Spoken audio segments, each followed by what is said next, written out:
पत्र आलं, साहेबांनी पत्र घेतलं. सप्रेम आशीर्वाद, तुझी आई बोलते. 3 वर्ष सांगून 6 महिने, 6 वर्ष गेलास. 8 दिवस सांगून गेले, 2 वर्ष झाले तुझी येण्यासारखी वाट बघते. माझी तब्येत बरी राहत नाही. त्या दिवशी भाषण खूप छान दिलं रे तू टीव्ही मध्ये. किती मस्त दिसायला लागला की नाही आता. तू लग्न केलं असं मला माहिती पडलं त्या टीव्हीच्या माध्यमातून. लग्न करत असताना तुझ्या म्हाताऱ्या आईची आठवण आली नसेल कदाचित. लाज वाटत असेल तुला. मी विचारू का बेटा तुला एक शब्द? माझा अधिकार नाही बरं का, पण मला एक सांगणार आहे, माझं नेमकं चुकलं काय?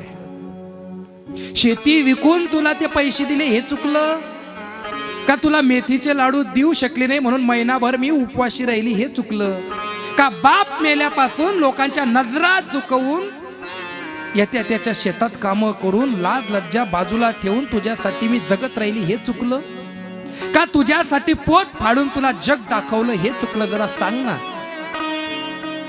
काय चुकतं माहिती? तुला असं वाटेल आता आपण आईला भेटायला गेलं पाहिजे. ऐक ना, तुझ्या घरी स्वयंपाक करणाऱ्या बाईला तू खोली बांधून देतो. तुझ्या घरी कुत्रे वागवणाऱ्या माणसाला खोली बांधून देतो. त्या कुत्र्यांना खोली बांधतो. तुझ्या घरच्या धोब्याला खोली बांधून देतो.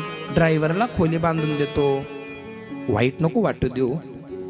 तुझ्या जन्मदे त्या मायेसाठी तुला एक 10 बाय 10 ची खोली नाही काढता आली. आता पश्चाताप होईल. आता धावत येशील वृद्धाश्रमात, येऊ नको. मी सांगितलंय मॅनेजरला, ज्या दिवशी मी मरेल त्याच्या 15 दिवसांनी हे पत्र माझ्या मुलाला दे, कारण माझा मुलगा साहेब झालाय. बोवाईनीचा सुद्धा खर्च नाही दिला मी तुला. बघ किती स्वाभिमानी आहे मी. तू साहेब झालास रे. आणि खाली ती 4 उडी लिहिते.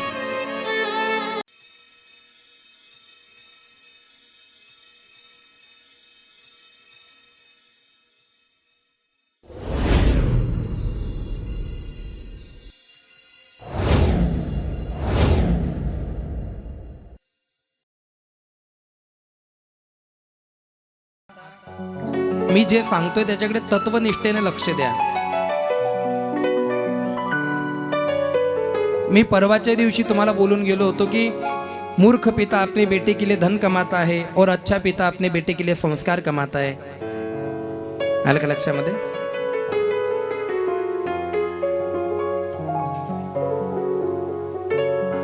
तरुणपणामध्ये पती मरण पावला, विधवा झाली. 4 वर्षाचं लेकरू होतं म्हणून तिला आत्महत्याही करता येत नव्हती. इथं बसलेल्यांपैकी सगळ्यांना माझी हात जोडून विनंती आहे, जीवनामध्ये किती मोठं संकट येऊ द्या, किती मोठा संघर्ष असू द्या, किती मोठी चूक होऊ द्या, आत्महत्या करू नका. कारण आत्महत्या करणाऱ्याला कधी सद्गती प्राप्त होत नसते. कारण आत्म्याला मारणं हा जगातला सगळ्यात मोठा पापाचा भाग आहे, लक्षात ठेवा. 4 वर्षाचं लेकरू घेऊन ती बाई रानोरान भटकते. त्याला लहानचं मोठं करते. त्याची 10वी होते, त्याची 12वी होते, त्याचं ग्रॅज्युएशन होतं, त्याला डिग्री भेटते.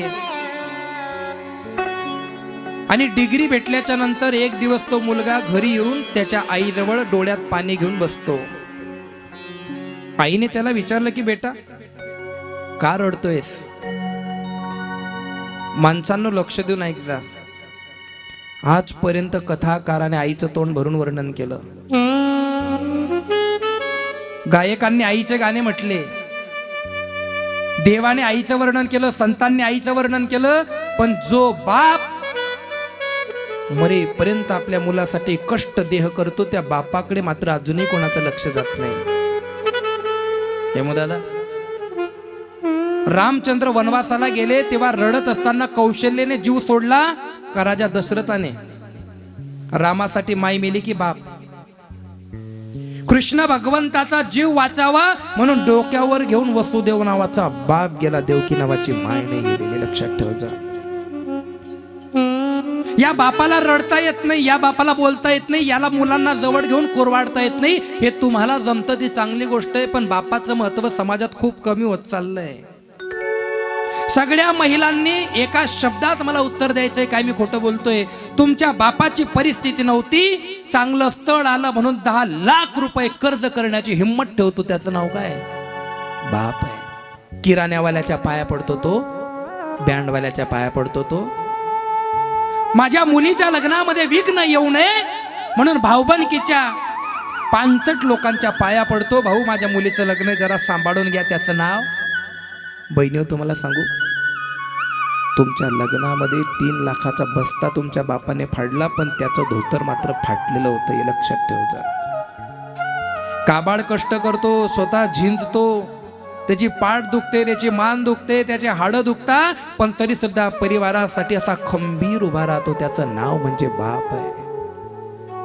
तुमचं लग्न लागलं बहिणींनो, तुम्ही चौरी भौरी झाली, तुम्ही गाडीत बसल्या, गाडीत बसल्याच्या नंतर त्या ड्रायव्हरने आवाज दिला, काका मुलगी तुमची शेवटचं भेटायचं म्हणते. त्या बापाने त्या मंडपाचा तो पाईप धरलेला होता. तुमच्या काकाने सांगितलं, अरे जा, तुझी मुलगी शेवटची जाते, तिला भेटून घे. तुमच्या बापाने काय म्हटलं माहिती? मी गेलो असतो रे, पण मी जर गाडीजवळ गेलो, माझी चिव जर बाहेर आली, तिने जर मला मिठी मारली, तिने बाबा म्हटलं ना, मला रडणं आटपल्या जाणार नाही. लोक जेवण करताय, पहाडाची छाती असते तुमच्या बापाची, पण तुमचा बाप लेकरासारखा रडतो. तुम्ही सासरी गेल्यावर रात्रभर त्या बापाला कधीतरी समजून घ्या. बाप जगतामध्ये 2 वेळा रडतो बापू, 2 वेळा. पहिल्यांदा रडतो जेव्हा मुलगी घराच्या बाहेर जाते, आणि दुसऱ्यांदा रडतो जेव्हा म्हातारपणात मुलगा घराच्या बाहेर काढतो. त्या लहान बाळाला लहानचं मोठं केलेलं असतं, त्याच्यासाठी हाडं झिंजवलेले असतात, आणि तो म्हातारपणामध्ये म्हणतो, आप्पा तुम्हाला काय अक्कल नाही, तुम्हाला काय कळतं? काय वाटत असेल त्या बापाला? त्या बापासाठी एक सुंदर गीत म्हणतो, अरे उरा मंदी माया त्याच्या काळ्या मेघावानी दाखविना डोळ्यातल पाणी, झिंजू झिंजू संसाराचा गाळा हाकला, वटामंदी हसू जरी कना वाकला, घडी भर तू थांब जरा, ऐक त्याची धापर, घडीवर थांब जरा, ऐक त्याची धापर, लय अवघड हाय गड्या उमगाया बाप, लय अवघड हाय गड्या उमगाया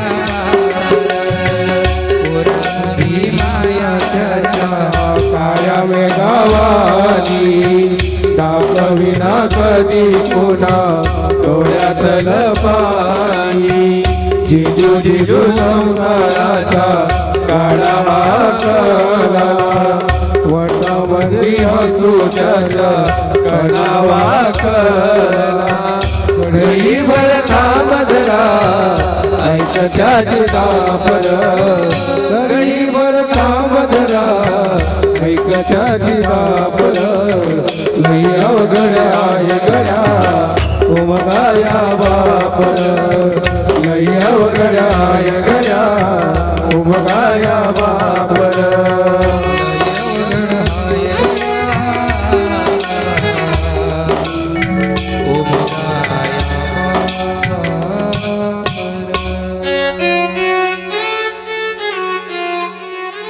त्या मुलाच्या डोळ्यात पाणी आईने बघितलं, आणि आईने विचारलं की तू का रडतोय? त्याने सांगितलं, आई मला पहिल्यांदा असं वाटतं माझा बाप पाहिजे होता का आज. तुला असं का वाटतंय रे बेटा? अगं माझं सिलेक्शन झालंय पुढच्या शिक्षणासाठी फॉरेन मध्ये, मग पैसा कुठे आहे आपल्याकडे भरायला? आईने सांगितलं, म्हणजे तुला असं वाटतंय की तुझे वडील राहिले असते तर त्यांनी कसं तरी डोनेशन भरलं असतं, हेच ना? मी तुझ्यासाठी करेल बेटा. विधवा बाई उठली, शेताचे कागद घेतले, सावकाराकडे गेली, सगळ्या शेतीला आग लावली, 14 लाख रुपये कॅश पेमेंट आणलं, त्या बाळाच्या हातात दिलं की घे शिक्षण कर. मुलाने पैसे घेतले, गाडीत बसला, तयारी केली. जाता जाता आईने फक्त इतकंच विचारलं, परत कधी येशील बेटा? 3 वर्षात येईल आई. मला तुझ्या हातचे मेथीचे लाडू खायची इच्छा होती ग. रात्रभर जागून तिने मेथीचे लाडू बनवले आणि सकाळी घाई गर्दीमध्ये तो डबा बॅगेत टाकायचा राहून गेला. मुलगा निघून गेला. ते लाडू बघून म्हातारी 8 दिवस रडली. मुलगा साहेब झाला, नोकरीला लागला, 3 वर्षाचं नाव सांगून गेला आणि 6 वर्ष आलाच नाही. गल्लीच्या बाया सांगत होत्या, अगं तू उगीच शेती विकून टाकली, तुझा मुलगा आता काही येत नसतो. या रिकामचोट बायांना माझा फार मोठा सल्ला आहे, महिला वर्ग, कोणाच्याच घरात डोकं घालू नका, तुम्ही महात्मा बनू नका. तुम्ही तुमच्या घरात बघा काय चाललंय ते, याच्या घरात काय चाललंय, त्याच्या घरात काय चाललंय, याची सून अजून का आली नाही, याची मुलगी का इकडे जाते, हे सगळं डोक्यातून काढा आणि आपल्या अंतकरणामध्ये शुद्ध परमार्थ करा. मग कथेला या. माणूस म्हणून जीवन जगा, तर तो परमात्मा कृपा करेल तुमच्यावर. नीचपणाचं जीवन जगणं जरा सोडा, माणुसकी धर्म अंतकरणात जागा करा. 6 वर्षाने फोन आला, आई मी येतोय तुला उद्या घ्यायला. काय वाटलं असेल त्या माईला. गल्लीत आली, आरोळ्या मारायला लागली, माझे संस्कार वाया गेले नाही, माझा मुलगा येतोय घरी बघायला मला. दुसऱ्या दिवशी दुपारी एक भली मोठी गाडी त्या घरासमोर उभी राहिली, त्याच्यातून एक साहेब उतरला. काय आनंद त्या माय माऊलीला. मुलाने सांगितलं, आई लवकर तयारी कर, चल गाडीत बस बरं. आईने ते भांडे आवरायला सुरुवात केली. अगं भांडे नको आवरू, चल बस गाडीमध्ये. त्यांचा फोटो घेऊ. त्या माईने तो फोटो घेतला, तो फोटो तिच्या पदरामध्ये गुंडाळला आणि चोरी दपीत त्या गाडीत बसली. गाडी हायवेला लागली.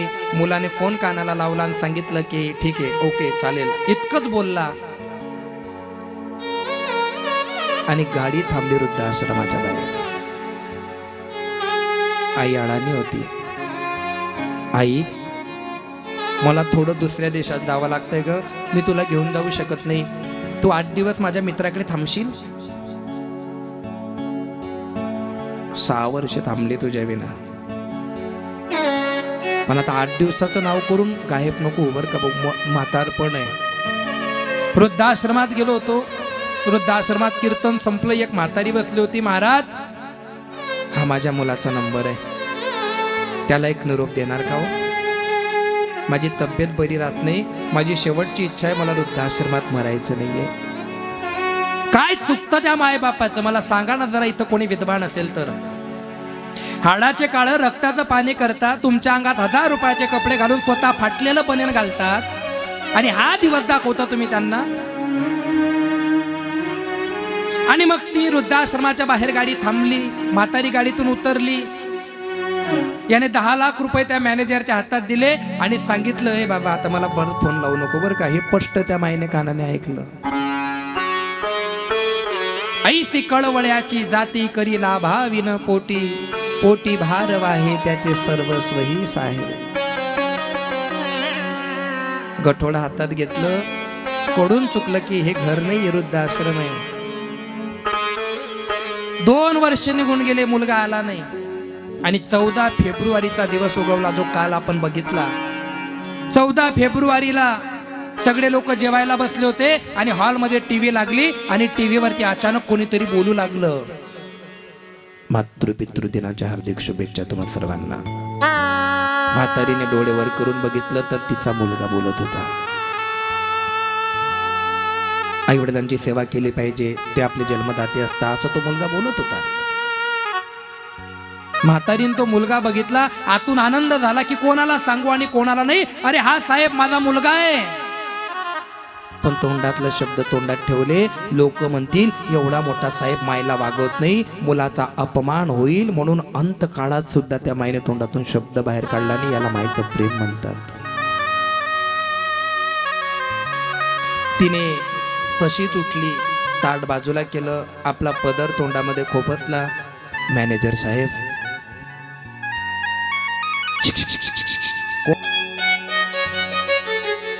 मॅनेजर, माझी एक विनंती आहे, ऐकणार का बेटा? माझी खाट आहे ना, थोडी खिडकीकडे सरकवून देतो का ग आजी? मला असं वाटतं माझा मुलगा मला जर घ्यायला आला, तो मला शोधेल आणि जर मी त्याला नाही दिसले तर तो चालला जाईल. कमीत कमी खिडकीतून तो मला दिसला, मी त्याला आरोडी मारेल. काय विश्वास आहे माईचा. कोणाची बी गाडी आटली का म्हातारी उठली, कोणाची बी गाडीचा आवाज आला का म्हातारी उठली. मुलगा मात्र आला नाही. एक दिवस पुण्याच्या बंगल्यावर पत्र आलं, ते वाचून दाखवतो आणि कथा समाप्त करतो 2 मिनिटात. पत्र आलं, साहेबाने पत्र घेतलं. सप्रेम आशीर्वाद, तुझी आई बोलते. 3 वर्ष सांगून 6 महिने, 6 वर्ष गेलास. 8 दिवस सांगून गेले, 2 वर्ष झाले तुझी येण्यासारखी वाट बघते. माझी तब्येत बरी राहत नाही. त्या दिवशी भाषण खूप छान दिलं रे तू टीव्ही मध्ये. किती मस्त दिसायला लागला की नाही आता. तू लग्न केलं असं मला माहिती पडलं त्या टीव्हीच्या माध्यमातून. लग्न करत असताना तुझ्या म्हाताऱ्या आईची आठवण आली नसेल कदाचित. लाज वाटत असेल तुला. मी विचारू का बेटा तुला एक शब्द? माझा अधिकार नाही बरं का, पण मला एक सांगणार आहे, माझं नेमकं चुकलं काय? शेती विकून तुला ते पैसे दिले हे चुकलं का? तुला मेथीचे लाडू देऊ शकले नाही म्हणून महिनाभर मी उपवाशी राहिली हे चुकलं का? बाप मेल्यापासून लोकांच्या नजरा चुकवून येत्या त्याच्या शेतात कामं करून लाज लज्जा बाजूला ठेवून तुझ्यासाठी मी जगत राहिली हे चुकलं का? तुझ्यासाठी पोट फाडून तुला जग दाखवलं हे चुकलं? जरा सांग ना, काय चुकतं माहिती? तुला असं वाटेल आता आपण आईला भेटायला गेलं पाहिजे. ऐक ना, तुझ्या घरी स्वयंपाक करणाऱ्या बाईला तू खोली बांधून देतो, तुझ्या घरी कुत्रे वागवणाऱ्या माणसाला खोली बांधून देतो, त्या कुत्र्यांना खोली बांधतो, तुझ्या घरच्या धोब्याला खोली बांधून देतो, ड्रायव्हरला खोली बांधून देतो. वाईट नको वाटू देऊ. तुझ्या जन्मदे त्या मायेसाठी तुला एक 10 बाय 10 ची खोली नाही काढता आली. आता पश्चाताप होईल. आता धावत येशील वृद्धाश्रमात, येऊ नको. मी सांगितलंय मॅनेजरला, ज्या दिवशी मी मरेल त्याच्या 15 दिवसांनी हे पत्र माझ्या मुलाला दे, कारण माझा मुलगा साहेब झालाय. बोवाईनीचा सुद्धा खर्च नाही दिला मी तुला. बघ किती स्वाभिमानी आहे मी. साहेब झालास रे. आणि खाली ती 4 ओळी लिहिते. आई म्हणून कोणी आईस हाक मारी, ती हाक एकानी मज होई शोककारी. नोहेच हाक माते मारी कुणी कुठारी. स्वामी तिनी जगाचा आई विना भिकार.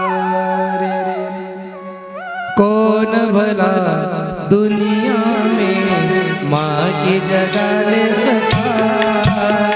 कौन भला दुनिया में माँ की जगाने सका.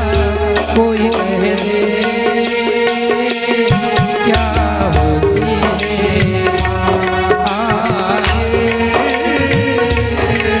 माँ होती है माँ. कहा गए ममता भरे रे कोई जिए माँ तेरे. कहा गए ममता भरे रे कोई जिए माँ तेरे. ओ माँ तुझे ढूंढ मैं कहा,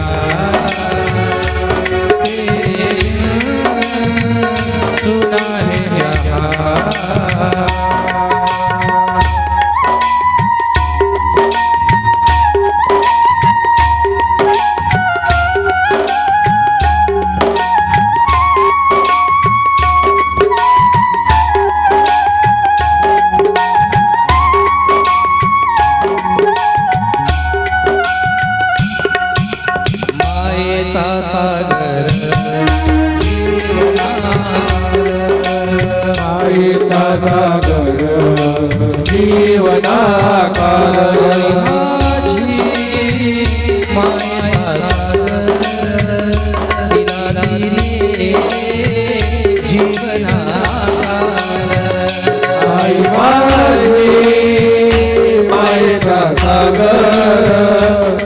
दिले जीवनाकार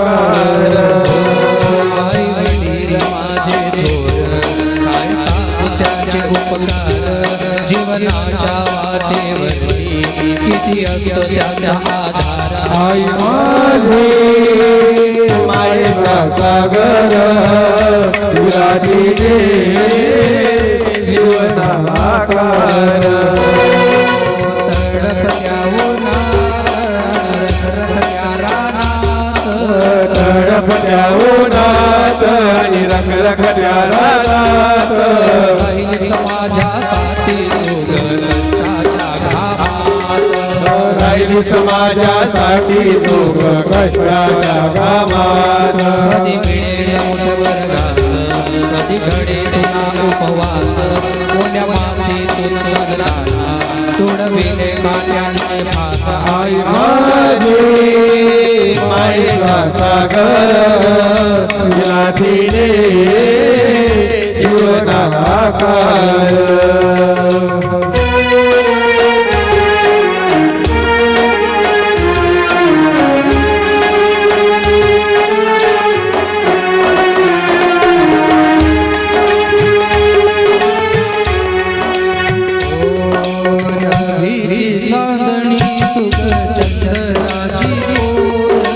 नवीची चादरी तू गगनाची गोल तुझी छाया मला हवी जीवनभर शीतल तुझी छाया मला हवी जीवनभर तुझ्या शीतल छायेमध्ये उभं आयुष्य जगेन. आई देवा वाशी आई तुला मागे आई माझी मायेचा सागर दिला दिले जीवनाकार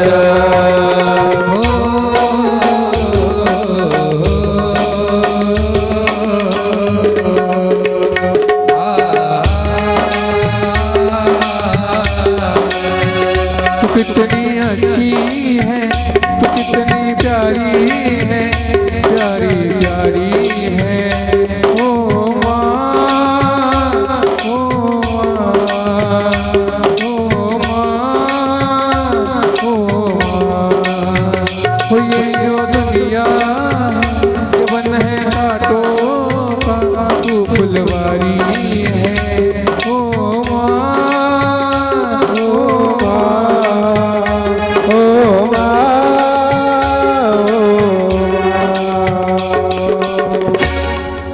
बालपणी मी खेळत खेळत दिसत होतो गाणा अमृताहुनी गोड आई पाजलाची पाना बालपणी मी खेळत खेळत दिसत होतो अमृतावरी पाजला सफाना तुझ्या उपकाराची तुझ्या उपकाराची कधी जाणीव झाली नाही अनमोल जन्म दिला गाई उपकार भेटणार नाही अनमोल जन्म दिला गाई उपकार भेटणार नाही आई तुझ्या मूर्तीवाणी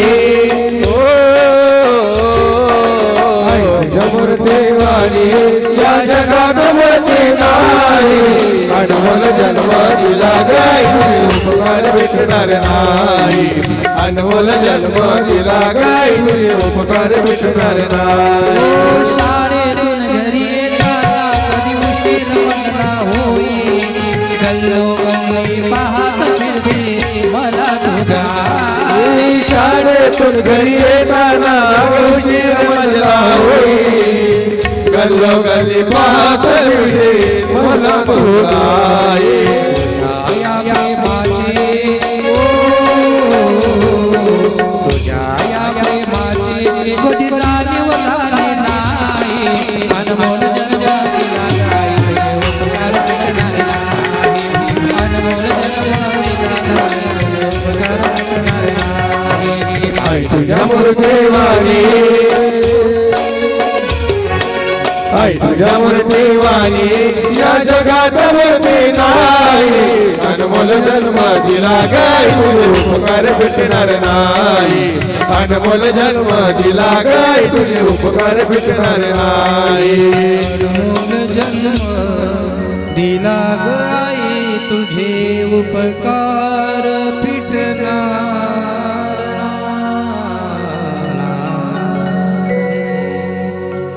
सर्वांना विनंती आहे, कोणाचा कोणाशी अबोला असेल तर तोडून टाका. आईवडिलांशी अबोला करू नका. शेवटी आई गेली का ती जगात परत भेटत नाही. सगळ्यांच्या चरणारविंदी सेवा समर्पित करतो. 4थ्या वर्षाच्या शेवटच्या कथेला विराम देतो. 4 वर्षापासून तुम्ही देवडावासियांनी माझ्यावर खूप प्रेम केलं. खूप मला तुमच्या प्रेमाचा आदर आहे. मी स्वतःला भाग्यवान समजतो की अशा चांगल्या लोकांना कथा सांगायची पर्वणी संगमेश्वर भगवंत माझ्या जीवनात आणता. कोटी कोटी तुमचे 10-12 कोटी कोटी तुमचे उपकार आहेत माझ्यावरती, आमच्या टीमवरती. बोलताना काही चुकलं असेल, बोलल्या गेलं असेल, लेकरू म्हणा, भाऊ म्हणा, मुलगा म्हणा, एक आपला म्हणून सगळ्या चुक्या पदरात घ्या. कान पकडून तुमची माफी मागतो आणि तुमच्या गावाची रजा घेतो. आमच्या या कलाकार मंडळींकडनं काही चुकलं असेल, बोलल्या गेलं असेल, तुमचं एकमेकांसोबत काही तानाताने झाले असेल, तुम्ही सुद्धा गोड होऊन जा, सगळं डोक्यातून काढा. माझ्याकडनं तुम्हाला काही बोलल्या गेलं असेल, एक गुरु म्हणून, एक मोठा भाऊ म्हणून तुम्ही ते पदरात घ्या. एकमेका सहाय्य करू अवघे धरू सुपंत. अरे आम्ही जातो आमच्या गावा, आमचा राम राम घ्यावा. आम्ही जातो आमच्या गावा आमचा राम राम घ्यावा.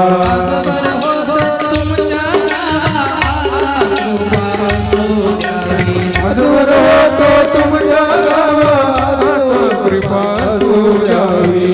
आम्ही जातो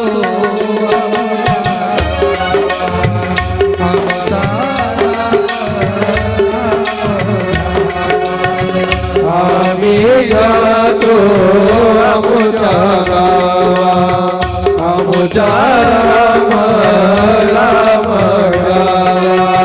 रही जिंदगी तो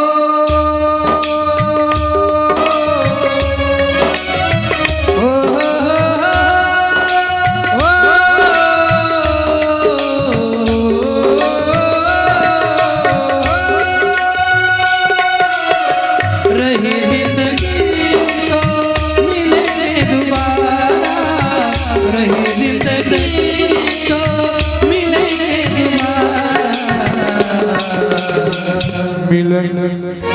मिलन आज तक था हमारा तुम्हारा, मिलन साथ दिल का हमारा तुम्हारा.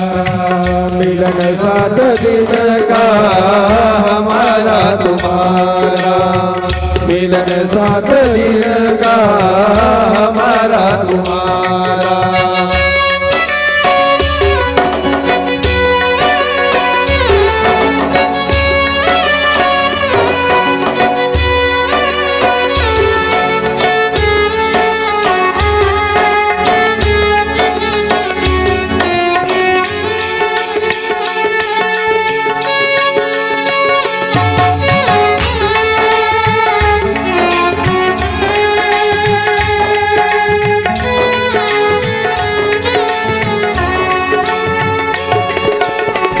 अरमानों के दीप जले, अरमानों के दीप जले, हमको सच्चे भक्त मिले, हमको सच्चे भक्त मिले.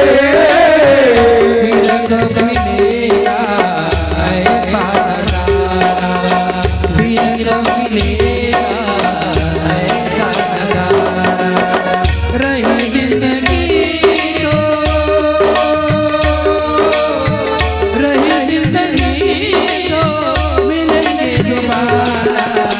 मिलन साथ दिन का हमारा तुम्हारा मिलन साथ दिन का हमारा तुम्हारा.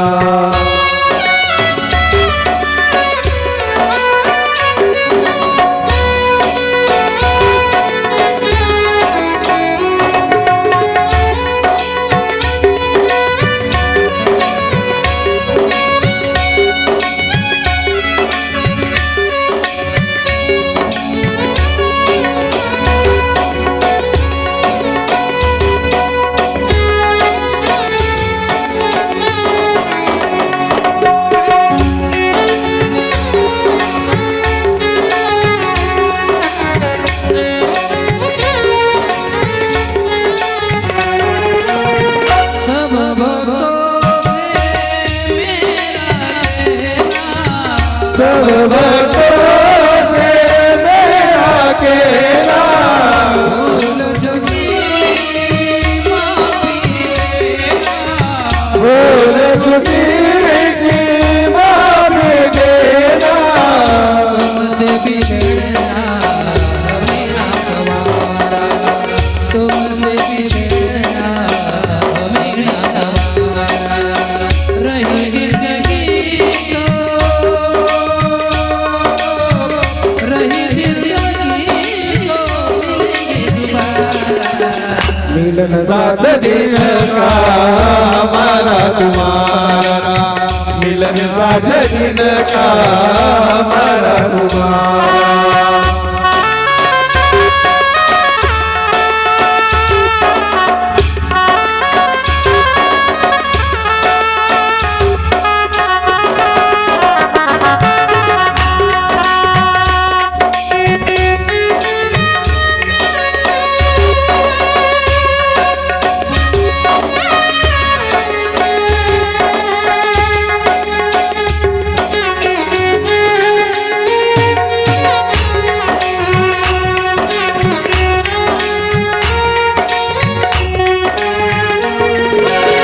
कथा श्रवण को भूल न जाना कथा श्रवण को भूल न जाना प्रभु चरणों में ध्यान लगाना प्रभु चरणों में ध्यान लगाना इसी से बनेगा मुक्त तुम्हारा इसी से बनेगा मुक्त तुम्हारा रही जिंदगी तो हो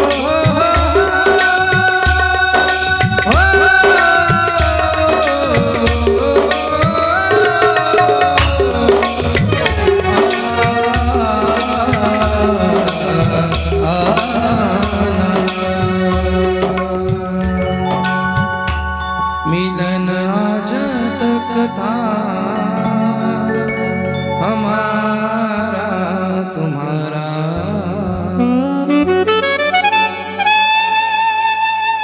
संपूर्ण शिवमहापुराण महात्म्य जसं मला बुद्धी दिली भगवंताने तसं बोलण्याचा प्रयत्न केला तुम्ही शांततेत ऐकलं तुम्ही दुरून दुरून आलात मोटरसायकल ट्रॅक्टर गाड्या घोड्या दिवसभर काम करून माणसं पोरं तुम्ही सगळे या बालकाच्या मुखातून कथा ऐकण्यासाठी इथं आलात मी तुम्हाला शब्द देतो मी जर माझ्या जीवनात खरंच पवित्रतेचा परमार्थ केला असेल मी जर खरंच निस्वार्थ भावनेने आजपर्यंत परमार्थ केला असेल तर माझ्या जीवनातलं काही पुण्य गेलं तरी चालेल पण मी संगमेश्वर भगवंताला सांगेल इथं आलेल्या प्रत्येक शिवभक्ताचं संकट या वर्षात तू दूर कर हा तुम्हाला शेवटच्या कथेचा आशीर्वाद देतो आणि तुमची रजा घेतो उद्या ठीक सकाळी 9 वाजेला आपलं भगवान कृष्ण परमात्म्याच्या चरित्राचं वर्णन होईल अशाच पद्धतीने आपण ती कथा करणार आहोत त्याच्यानंतर तुम्हाला जर खरंच असं वाटत असेल पुढच्या वर्षी कथा झाली पाहिजे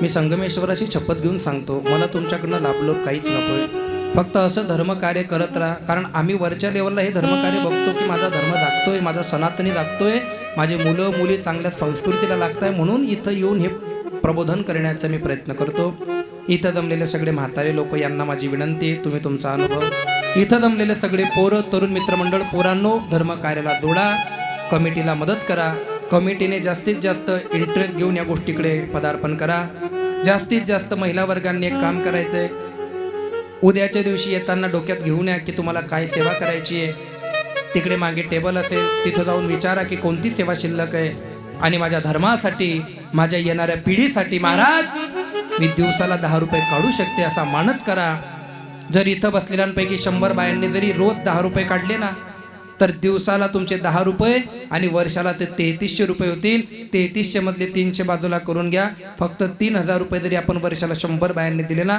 आपल्याला कोणाला हात पसरवायची गरज पडणार नाही आणि इकडे 50 माणसांनी 5000 रुपयाप्रमाणे आपली वर्गणी जमा करा आपला सप्ताह असा चालत राहील कधीही तुम्हाला संकट आलं तरी धर्म रक्षिती रक्षितः धर्माचं आज रक्षण करा धर्म उद्या तुमचं रक्षण केल्याशिवाय राहणार नाही कमी वयामध्ये लोक मरतात त्या बाया विधवा होतात आता नेते साहेब या ठिकाणी आलेले आहेत, त्यांचा तुम्ही क्राईमचा रिपोर्ट बघा. ज्या मुलांच्या अजून मोशा सुटल्या फुटलेल्या नाही, ते 16 वर्षाचे मुलं दारू पिऊन मर्डर करतायत. ही पिढी आपल्याला नाही घडवायची आहे. 17 वर्षाच्या मुलगी रुमाल बांधून याच्या गाडीवर फिरून इकडे तिकडे पडतायत. ही पिढी आपल्याला जन्माला घालायची नाहीये. आपण पोलीस लोकांना दोष देतो, आमची मुलगी पडून गेली तुम्ही का शोधत नाही, पण ती मुलगी ज्यावेळेला सुट्टीच्या दिवशी सुद्धा क्लासच्या नावाने जाते तेव्हा आपण लक्ष ठेवत नाही. प्रशासन आपल्याला मदत करायला तयार आहे, पण आपले मुलं मुली आधी आपण आपल्या कंट्रोलमध्ये ठेवले पाहिजे. आज जर तुमचा मुलगा तुमचा ऐकत नसेल, आज जर तुमची मुलगी तुमचं ऐकत नसेल, तर इन फ्युचर तुम्ही मरताना ते मुलं मुली तुमच्या प्रेत यात्रेला सापडतील. हे डोक्यातून काढून टाका. आणि जर समाजाचा सत्यानाश करायचा नसेल तर या लेकराचा ऐका, धर्मकार्यात जोडा, या मुलांवरती अध्यात्माचे संस्कार होऊ द्या. धर्मो रक्षिते रक्षिता, परमात्मा तुमचं कल्याण केल्याशिवाय राहणार नाही. या सगळ्या गोष्टींचा रात्रभर विचार करा. उद्या येताना कमिटीकडे नावं द्या आणि हो ठीक आहे महाराज, आम्ही चांगलं काम करू. वर्षातून एक हा कार्यक्रम खूप छान होतो, तुमच्या गावात खूप सप्ते होता, असेच सप्ते असं धर्माचं कार्य करत राहा. परमात्मा तुम्हा सर्वांचं कल्याण करो. सर्वांच्या चरणावरती नतमस्तक होतो. काही सूचना द्यायच्या पाहून दादा? 2 मिनिटाच्या सूचना होतील. आरती आणलेली आहे सगळ्यांनी. काही यजमानांनी व्यासपीठावरून आरती करा, काही समोरून करा. करुणावतारं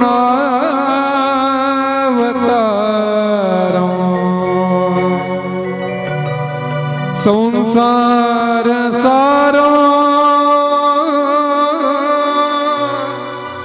भुजगेंद्र हारो सदा वसतो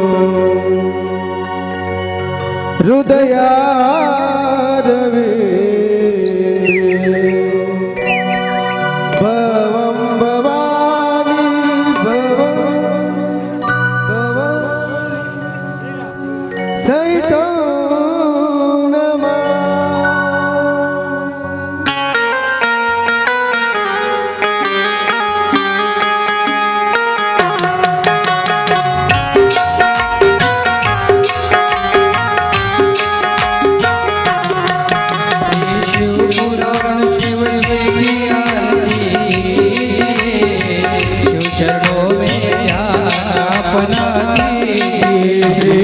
पुराण शिवजी की आरती कीजिए, शिव चरणों में जान अपना दीजिए।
चरणों में जान अपना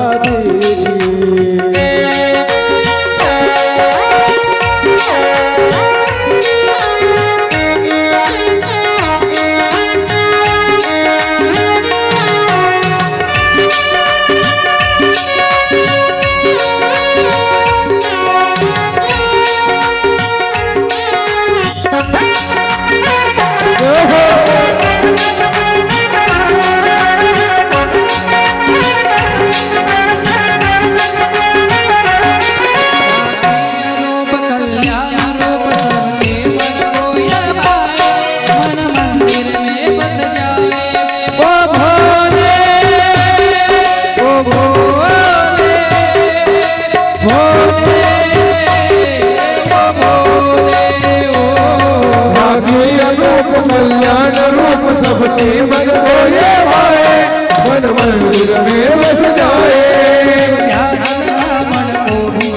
शिव ध्यान लगा मन को भी जगा, शिव चरणों में जान अपना दीजिए। श्री शिव पुराण शिवजी की आरती कीजिए जो चरणों में जाना बना लीजिए